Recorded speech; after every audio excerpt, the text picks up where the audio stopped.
heavy weapons guy. And this is my weapon. She weighs 150 kilograms and fires $200 custom tool cartridges at 10,000 rounds per minute. It costs $400,000 to fire this weapon for 12 seconds.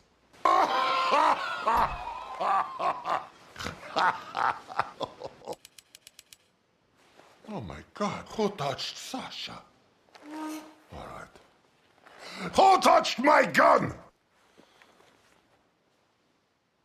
Some people think they can outsmart me. Maybe. Maybe. I've yet to meet one that can outsmart Bullet.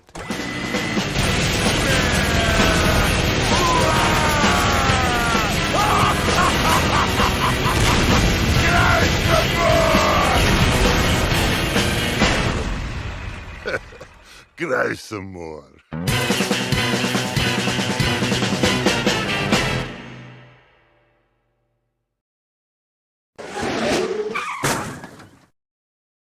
난 말은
황명희 형, 놀자.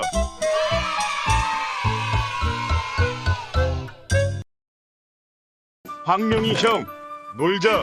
문이 열리는 소리와 함께 들린 김민준의 목소리였다. 생활관에 디비 누워있던 황룡이 꾸물거리며 일어났다. 아, 놀자고 놀아줘. 놀아달란 말이다. 민준아, 형이라 하지 말고 황룡해병님이라고 부르라 했잖니. TV 보는데 왜 자꾸 건드는 거야? 애 관리도 안 할 거면 왜 낳은 건지. 참. 나 저번 주에 돌 지났거든. 빨리 놀아주십시오. 그랬다. 김민준은 벌써 태어난 지 4달이나 됐고 저번 주 돌잔치 때 대상형 속성을 완벽하게 이해한 모습을 보여줬기 때문에 그의 놀고 싶은 욕구는 점점 커져갔다. 하지만 나름 짬이 찼기에 여기서 물러설 황룡이 아니었다. 어쩔 TV, 저쩌로도 봉고. 어쩔 갤럭시 S12, 저쩔 느릿느릿 탈톤 바를죠. 어쩔 순행식 지포스 RTX 3090ti. 그러나 역시 짬에서 오는 해병의 호랑이 기운 덕에 6.9초의 마라톤 결투는 황룡의 승리로 끝이 났다. 패배한 김민준은 입을 삐쭉 내민 채 말을 잃었다. 탄생 후 처음 느껴본 패배의 맛은 마치 쓰디쓴 소태와 같았다. 김민준은 복수를 위해 손으로 하는 수술은 뭐든지 잘해가 평소에 즐겨 쓰던 용액을 황룡에게 살포시 뿌렸다.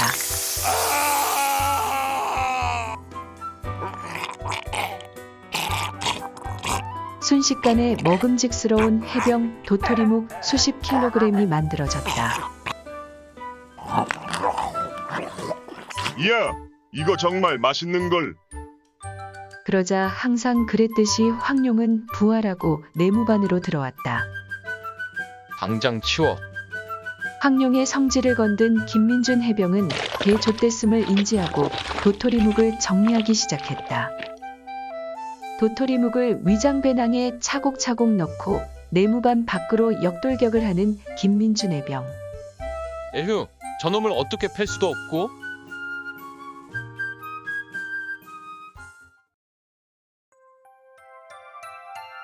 필 123승 김민준 일병입니다. 잠시 주계장에 들어가도 되는지를 여쭤봐도 되는지에 대한 귀납적 질문, 곧 중첩순환적 과정을 892억 번 반복한 결과를 제출해도 되겠습니까? 어서 들어오게 김하늘이. 아, 감사합니다. 김민준 해병은 자신이 만든 특제 해병 도토리묵을 위장배낭에서 한 주먹 꺼내 진떡팔 해병에게 권해보았다.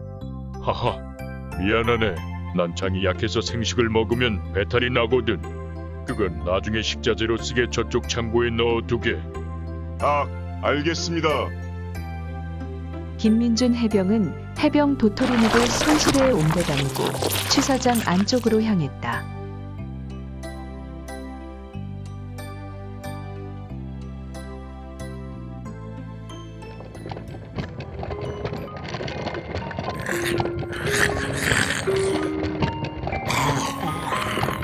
황룡이 형, 이번엔 직사한 줄 알았는데 매번 설명해 주기도 귀찮단 말이야. 그냥 받아들일 수는 없어? 황룡 형이 부활하는 건 죽기 직전이 아니라 중상을 입기 직전의 시점이야. 매번 죽을 고통을 느끼는 건 너무 끔찍하잖아. 이것도 수많은 실험 덕에 알게 된 거지만 아무렴 어때? 황룡 형은 영생하는 거라고.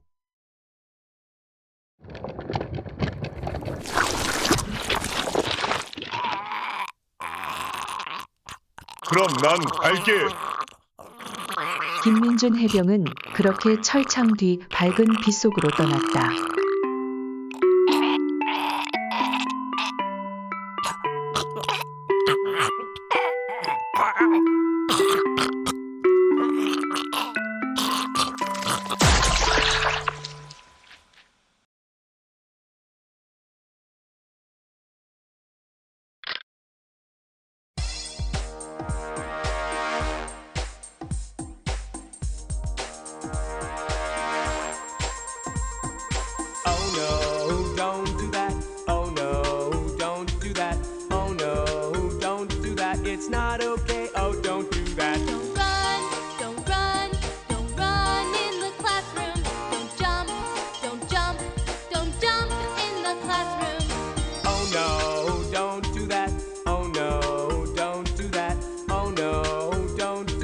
it's not okay. Oh, don't do that.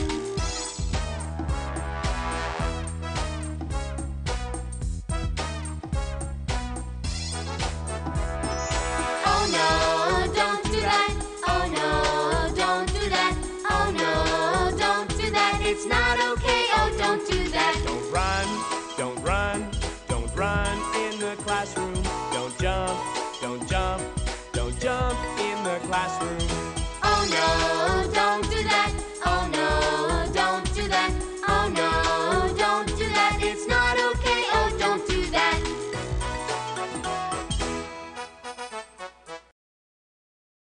세상에 비호감딱 두 명일세 두비두밤 어떻게 두 명이나 두비두밤 누군지 정말 궁금하구나 둠바 두비두밤 그게 나야 둠바 두비두밤 불쌍하다 둠바 두비두밤 하난 너야 둠바 두비두밤 음빠 둠빠 두비두밤 라라가 음빠 둠빠 두비두밤 라라가 음빠 둠빠 두비두밤 라라라 음빠 둠빠 두비두밤 라라라라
Move, Cyclops, move! Come on, almost.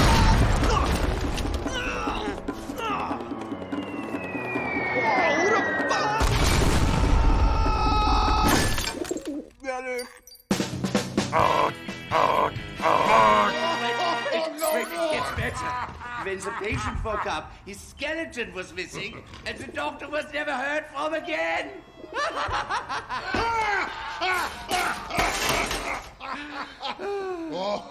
Anyway, that's how I lost my medical license. Archimedes! No! It's filthy in there. Ugh. Birds. No, most hearts couldn't withstand this voltage. But I'm fairly certain your heart... What was noise? The sound of progress, my friend. Perfect. Kill me later. Where was I? There we go. Come on. Come on.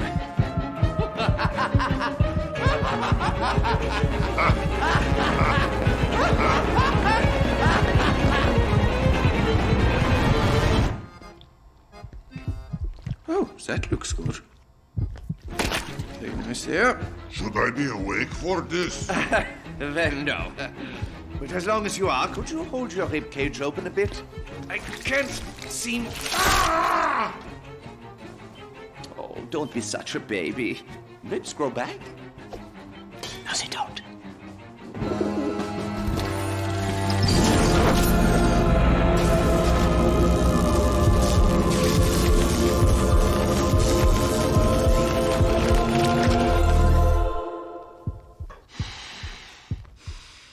What happens now? Now? Let's go practice medicine.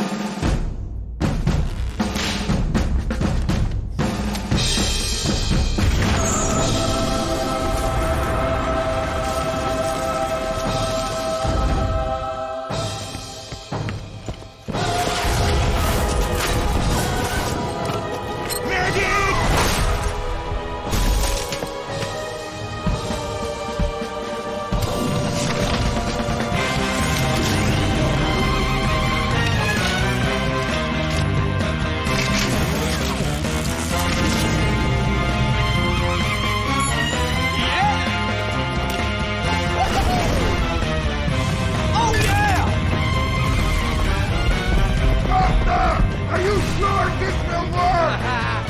I have no idea!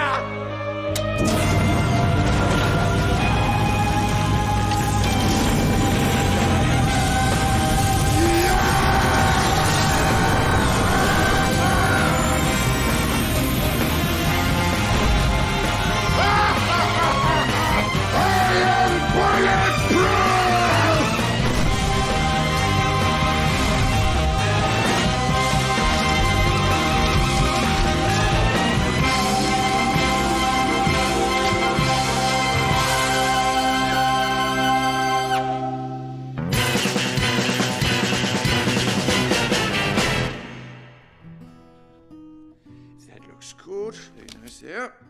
Yes. Hey, thanks, Doc. Oh, man! You would not believe how much this hurts. Archimedes?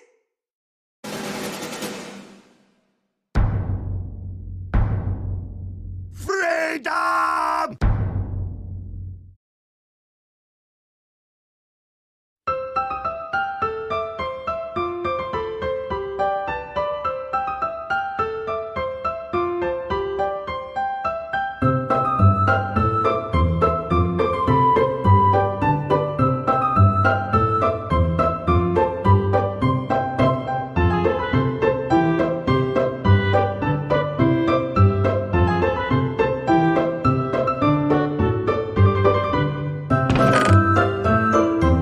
혼낱 한 가지 사소하고 앙증맞은 문제가 있는 것에 대해 허락을 구하는 것을 묻는 것에 대한 승인을 요구하는 것에 대한 의문이 있는 것을 발설해도 될지에 대한 질문이 있음을 보고하는 것에 대하여 적절한지를 검토해 줄 수 있는지를 여쭤보아도 되는지에 대하여 이상이 없는지에 대한 답변을 받고자 함을 인정해 주실 수 있는지를 알고자 하는 것이 오돛기합 자세 해병으로서의 타임 모범이 될 만한 행동인지를 확인받을 수 있는지에 대하여 의문이 존재함을 표현해도 되는지에 관한 문제를 제기하는 것이 기울진바 황룡 같은지 아는지를 체크해 주시는 것이 가능한지를 알고 싶은 점이 있음을 알려도 되는지에 대해서 묻는 것이 옳은 일인지를 판단해 주실 수 있는지에 관한 답변을 감히 요구하는 것을 드러내도 되는지를 가르쳐 주실 수 있는지 여부에 대해 의문을 가져도 되는지에 대한 답을 요청하는 것을 알렸을 때 이상이 없는지에 대해 인지할 자격을 본 해병에게 있는지 정확히 이야기해 주시다. 감찰해 줄 수 있는지를 시인해 주실 수 있는지를 말씀해 주실 수 있는지에 대해 질문했을 경우 본 해병이 해병 수육이 되는지 안 되는지에 대해서 판정을 해줄 수 있는지에 요청을 하는 것을 받아들일 수 있는지를 감사해 줄 수 있는지를 묻는 것은 기열집바 같은 요청에 해당하지 않는지에 대한 답을 본 해병에게 굉장히 중요한 것임을 말씀드려도 되는지에 대해 발언하는 것이 무례하지는 않은지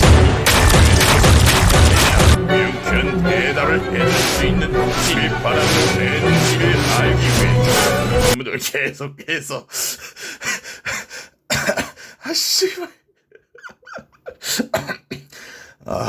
중첩 의무문을 계속 해도 되는지에 대해 거북하게 느끼시지는 알면 그만해. 중첩 의무문을 계속해도 되는지에 대해 거북하게 느끼시지 않는지를 해명이 무지하게 해줄 수도 있는지를 알려주시는 것에 대해 관은 괜찮은지에 대해 칭찬해줄 수 있는지를 제가 알게 되었던 과정에서 해명에 대해 이변이 생기지 않는지 공정한지 심의해줄 수 있는지에 대해 알아도 되는지 의문을 던지는 것이 해명을 명예를 실추시키는 것이 아닌지 정답이 무엇인지에 대한 질문의 적절성을 검사받을 수 있는지에 대해 설명하여도 괜찮은지를 검증해줄 수 있는지를 결정해줄 수 있는지에 대한 해명이 감지해도 되는지에 대한 여부를 제가 지적해도 되는지 판단을 받을 수 있는지를 감히 제가 알아도 되겠습니까?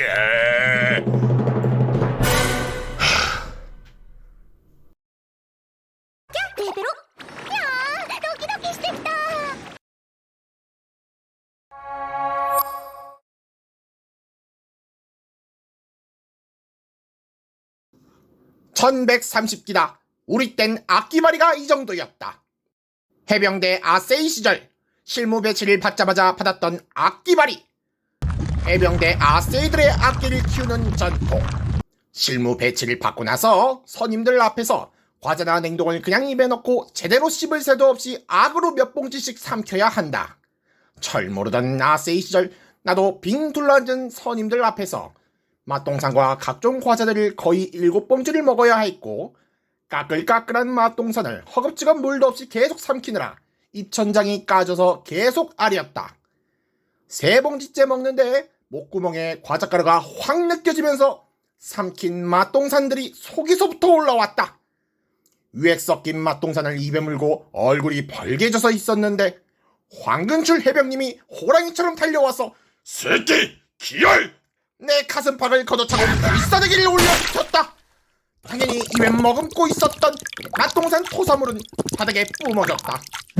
나는 그날 황근출 해병님께 반병신이 되도록 맞았다. 구타가 끝나고 황근출 해병님은 바닥에 떨어진 맛동산 토사물을 가리키며 말했다. 악으로 먹어라! 네가 선택해서 온 해병대다! 악으로 먹어라! 나는 공포에 질려서 무슨 생각할 틈도 조차도 없이 토사물들을 키워 먹었고, 황근출 해병님의 감독하에 남은 맛동산까지 전부 먹을 수밖에 없었다. 그리고 그날 밤 황근출 해병님이 나를 불렀다. 담배를 2개 물고 불을 붙여 한 개비를 건네주며 말했다. 바닥에 흘린 이 돌을 아무도 대신 치워주지 않는다. 여기는 집이 아니다. 아무도 네 실수를 묵인하고 넘어가주지 않는다. 여기 해병대에서뿐만이 아니다. 사회가 그렇다. 아무도 네가 흘린 똥을 대신 치우고 닦아주지 않아. 그래서 무슨 일이 있어도 실수하지 않도록 악으로 깡으로 이악 물고 사는 거고, 그래도 실수를 했다면 네 과오는 네 손으로 되돌려야 돼. 아무도 책임져 주지 않아. 그래서 다시 먹으라 한 거다. 명심해라. 해병은 자신이 선택이 불러온 책임을 피하지 않는다. 그날 나는 소주를 먹지 않고도 취할 수 있음을 깨달았다. 나 그날 맛동산 몇 봉지에 해병 정신을 배웠고 해병 정신에 취했다. 그리고 몇 주 후, 따황! 공군의 비열한 습격이다! 아, 이게 어찌된 일인가? 어째서 공군이? 황근출 해병님은요? 역돌격하셨다! 아! 역돌격! 지구를 한 바퀴 돌아가지고 적의 배후를 친다는 기압자세하고도 해병만 쓸 수 있다는 전술. 과연 황근출 해병님은 자신의 선택이 불러온 책임을 피하지 않았다.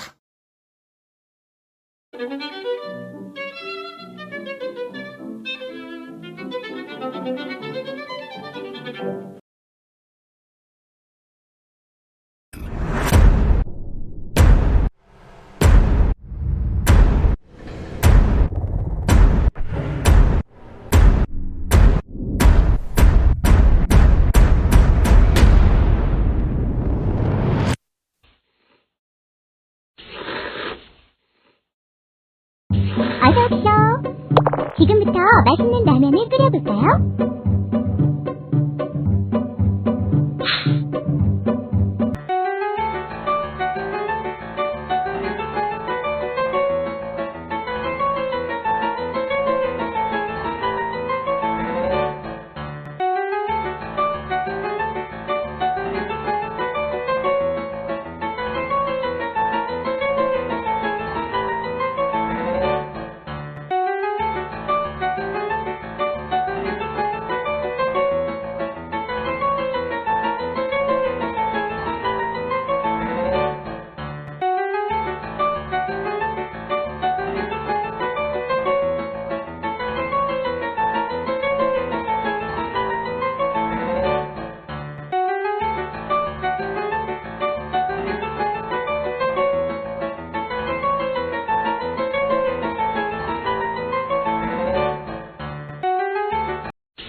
This is the story of a man named Stanley. Stanley worked for a company in a big building where he was employee number 427. Employee number 427's job was simple. He sat at his desk in room 427 and he pushed buttons on a keyboard. Orders came to him through a monitor on his desk, telling him what buttons to push, how long to push them, and in what order. This is what employee 427 did every day of every month of every year. And although others might have considered it soul-rending, Stanley relished every moment that the orders came in, as though he had been made exactly for this job. And Stanley was happy. And then one day, something very peculiar happened. Something that would forever change Stanley. Something he would never quite forget. He had been at his desk for nearly an hour when he realized that not one single order had arrived on the monitor for him to follow. No one had showed up to give him instructions, call a meeting, or even say hi. Never in all his years at the company had this happened, this complete isolation. Something was very clearly wrong. Shocked, frozen solid, Stanley found himself unable to move for the longest time. But as he came to his wits and regained his senses, he got up from his desk and stepped out of his office.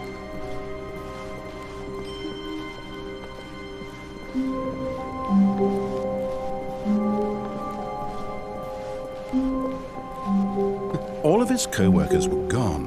What could it mean? Stanley decided to go to the meeting room. Perhaps he had simply missed a memo.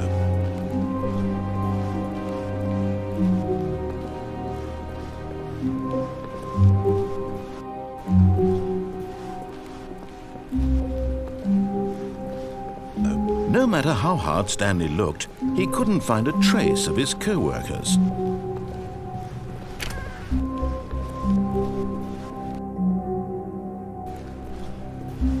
Stanley went around touching every little thing in the office, but it didn't make a single difference, nor did it advance the story in any way.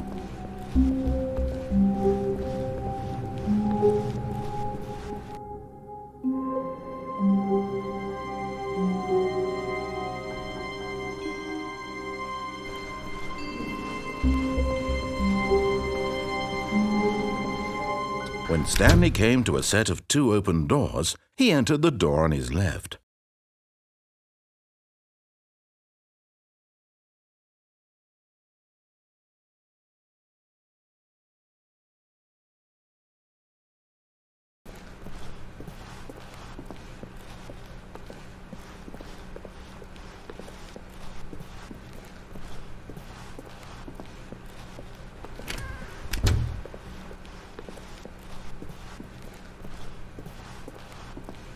Yet there was not a single person here either.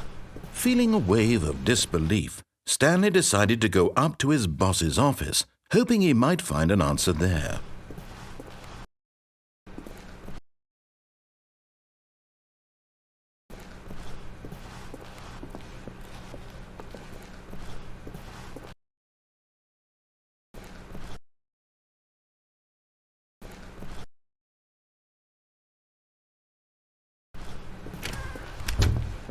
Coming to a staircase, Stanley walked upstairs to his boss's office.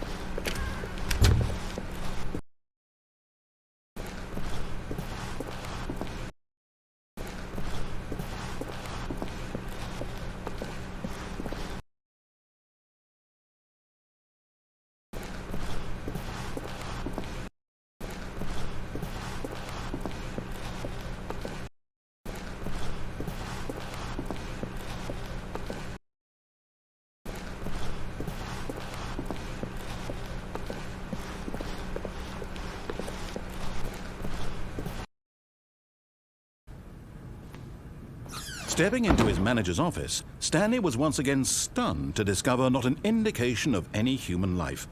Shocked, unraveled, Stanley wondered in disbelief who orchestrated this, what dark secret was being held from him.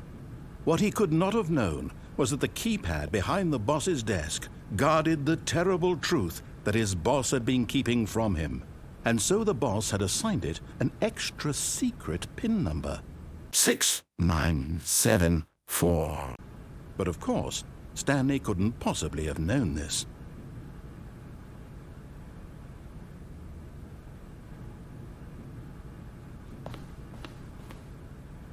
Stanley just sat around twiddling his thumbs.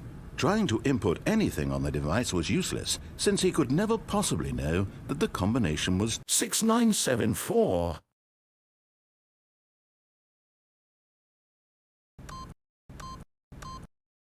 Six, 9, 7, 4.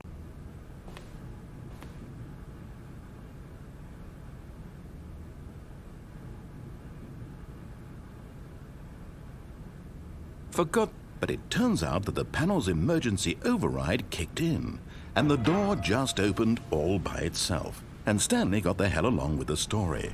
Well, whoop-de-doo.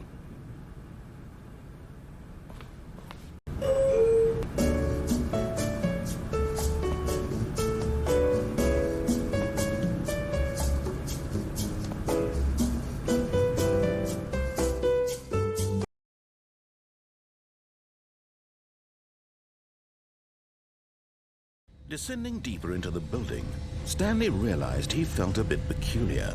It was a stirring of emotion in his chest, as though he felt more free to think for himself, to question the nature of his job.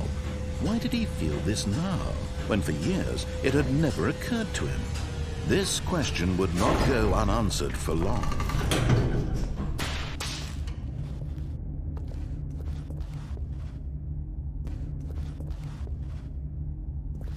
Stanley walked straight ahead through the large door that read, "BC Inside Marine Gallery."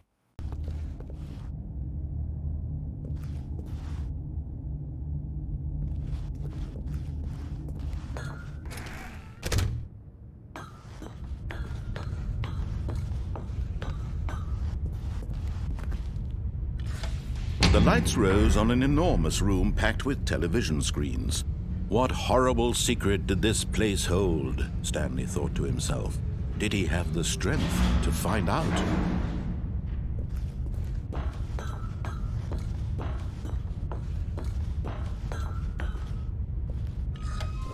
Now the monitors jumped to life, their true nature revealed. Each bore the number of an employee in the building, Stanley's co-workers. The lives of so many individuals reduced to images on a screen, and Stanley, one of them, eternally monitored in this place where freedom meant nothing.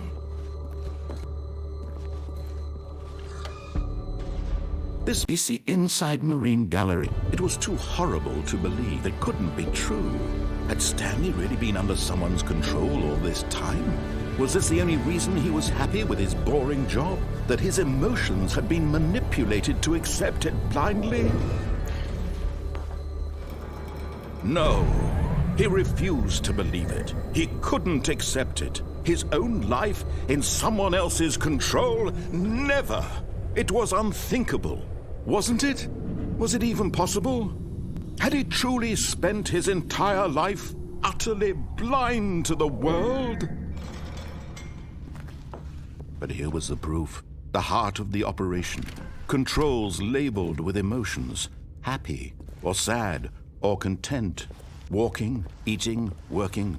All of it monitored and commanded from this very place. Stanley decided that this machinery would never again exert its terrible power over another human life. For he would dismantle the controls once and for all.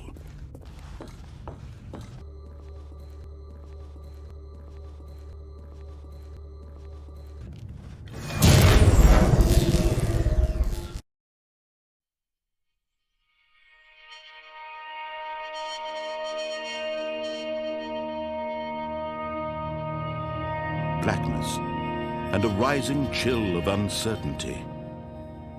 Was it over?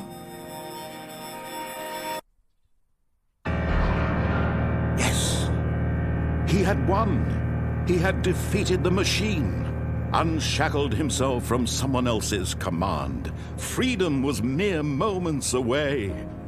And yet, even as the immense door slowly opened, Stanley reflected on how many puzzles still lay unsolved.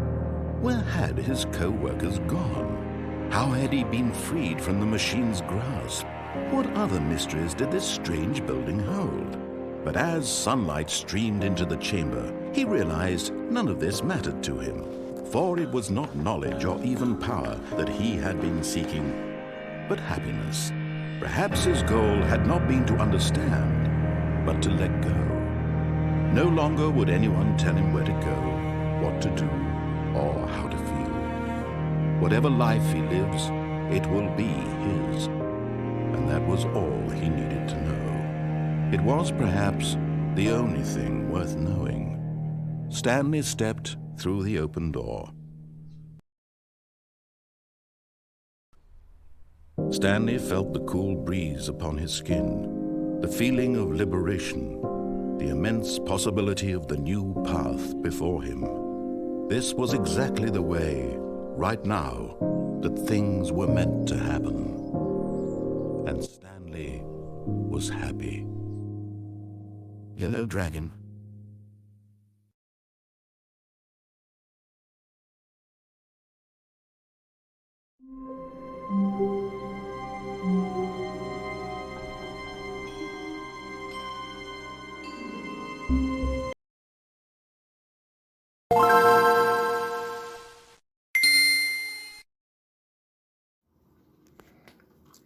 해병 군사재판, 그 잔망스러운 기억이요.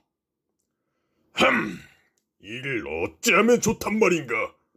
전설의 주계병 진떡팔 해병은 어느 해병 문학의 도입부가 그러하듯 깊은 고심에 잠겨 있었다.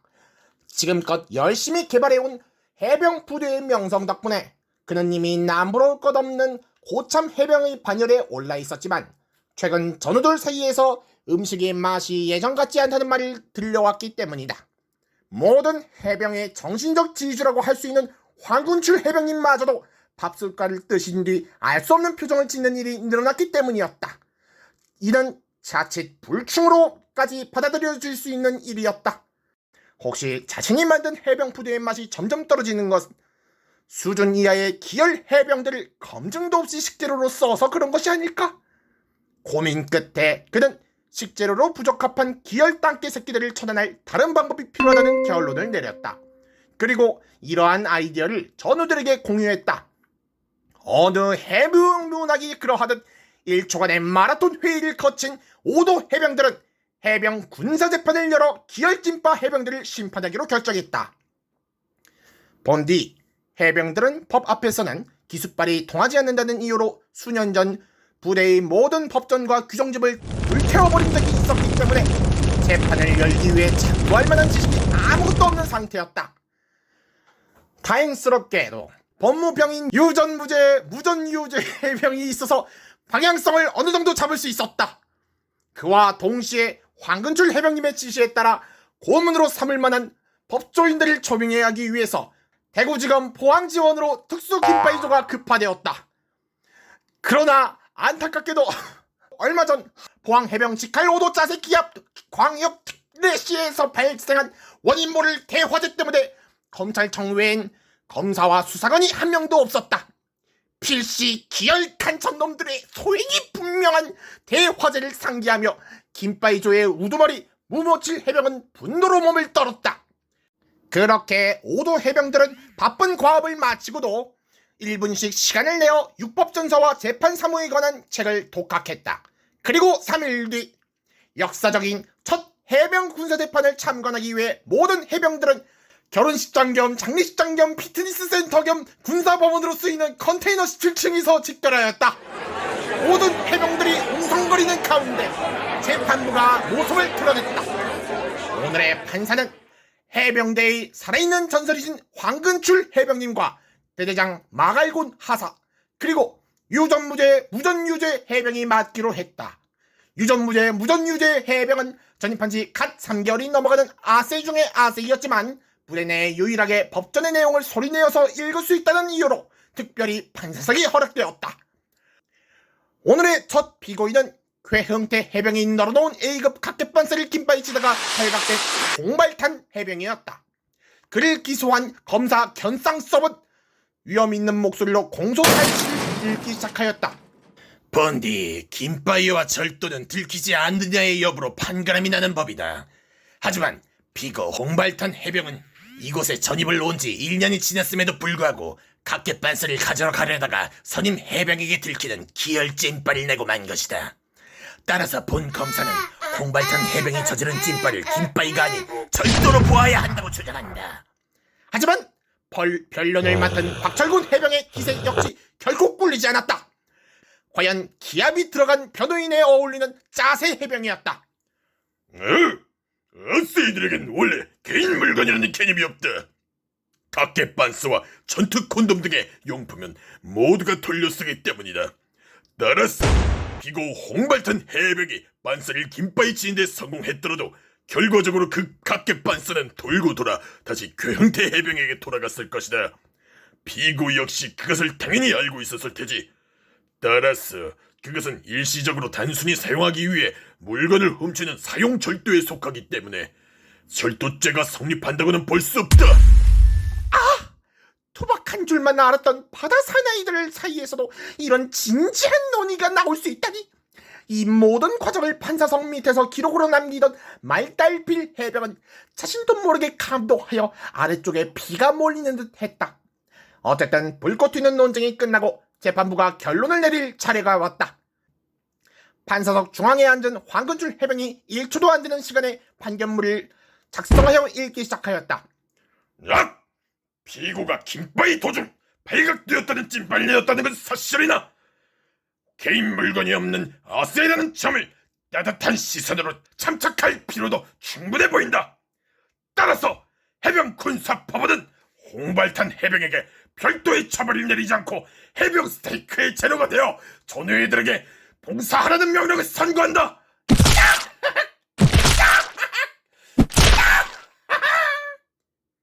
액체형 황룡을 굳히고 가공해 만든 특제 해병 판사봉답게 청아한 소리가 났다.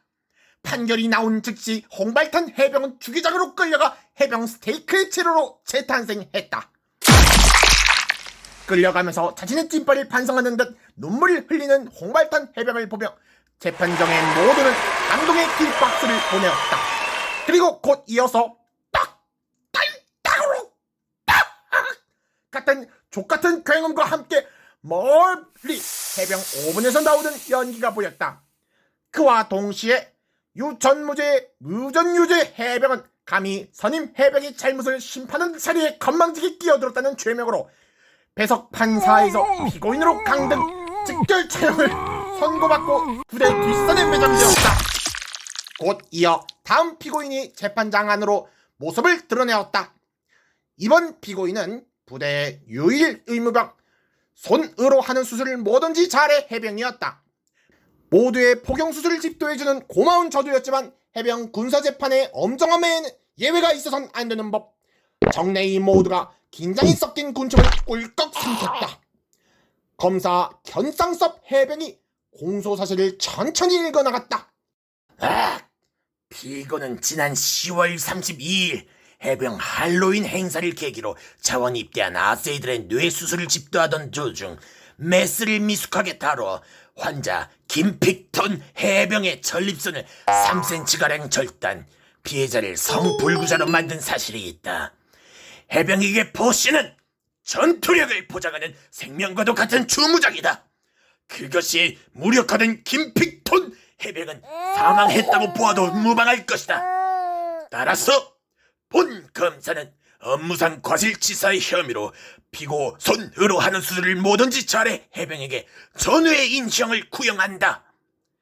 그것을 심각한 얼굴로 듣던 변호인 박철군 해병은 재빠르게 변론을 이어나갔다. 옳은 그림을 생산할 수 없게 된 만큼 피고인의 죄질은 특히 더 좋지 않다고 할 수 있다. 이에 본 변호인은 검사 측의 주장대로 피고에게 전후의 인형을 선고하는 것에 동의한다. 변론을 듣던 손으로 하는 수술을 뭐든지 잘해 해병의 표정이 무언가에 얻어맞은 듯 멍했다. 아마 이제야 자신이 얼마나 큰 죄를 저질렀는지 깨달은 모양이었다. 세치어만으로도 죄인이 스스로 잘못을 참여하게 만드는 능력을 선보이다니 과연 피고인의 권익을 최우선하는 엘리트 편의 박철곤이었다. 하지만 이들의 주장을 모두 들은 황건출 해병님의 입에서 전혀 예상치 못한 판결이 나왔다. 3일 뒤 본 판사가 궤도 성형수술을 받기 위해 피고인에게 예약한 사실이 있으므로 피고 손으로 하는 수술을 뭐든지 잘해 해병에게 무죄를 선고한다. 이럴 수가! 순간 법정안이 술렁거렸지만 선임의 모든 행동은 작전이라는 대원칙에 의해 모두가 판결을 수긍하였다. 물론 성기능을 잃은 김픽톤 해병에게는 안 된 일이었지만 이미 그는 3일 전 해병 수육의 제로가 되어 전우들의 배를 불리는 숭고한 사명을 다했으니 뭐가 아쉬우랴. 박철군 해병은 재판부의 명판결에 감탄하여 입이 떡 벌어졌다. 하긴 선임의 깊은 뜻을 알아차리지 못하고 고자가 되었다고 울부짖은 김픽톤 해병 역시 업무상 과실치사의 공동정범이라고 할 수 있으리라. 역시 장병들의 법감정을 충실히 존중하는 해병 군사재판 나왔다. 기열 땅개의 대표격이라고 할 수 있는 황룡 해병만큼은 야 이거 또 무슨 개지랄이야 똥개 새끼들아 라고 일갈하면서 재판 자체를 거부했지만 법정 모독죄와 무슨 죄의 상상적 경합이 인정되어 현장에서 처형당했다. 하지만 이런 역사에 만든 명판결을 두고도 이견을 내는 찐빠 해병은 단 한 사람도 없었다. 안타깝게도 법무병 유전무죄 무전유죄 해병이 누군가에게 피살되는 바람에 해병 군사재판은 이날이 끝으로 더는 열지 못했지만 모두 해병들에게 그러한 사실이 뭐가 중요하겠는가. 해병은 언제나 내일을 기대하는 법이다. 맛있는 해병 스테이크로 배를 채운 해병들은 어김없이 각자의 높은 준법 정신을 칭송하며 전회를 즐기는 뒤풀이를 가졌다. 행복에 겨운 싸가 소리가 밤하늘로 우렁차게 퍼졌다.